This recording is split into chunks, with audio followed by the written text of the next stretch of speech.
రాంవరపుకోట చింతలపూడి రోడ్లో లక్ష్మీ టాకీస్ దాటిన వెంటనే చెరువు వద్ద ఉన్న మలుపులో నడి రోడ్డు మధ్యలో భారీ గొయ్యి పడింది.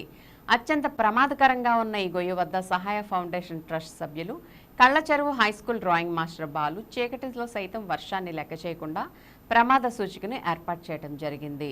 ఆ ప్రాంతమంతా నీరు నిండి గొయ్యి ఎంత లోతు ఉందో తెలియక ప్రమాదాలు జరిగే అవకాశం ఉండటం వలన ప్రమాదాలకు నెలవుగా ఉన్న గొయ్యిని అధికారులు ప్రజాప్రతినిధులు స్పందించి త్వరితగతిన పూడ్పించాలని సహాయ ఫౌండేషన్ ట్రస్ట్ తరపున కోరడం జరిగింది.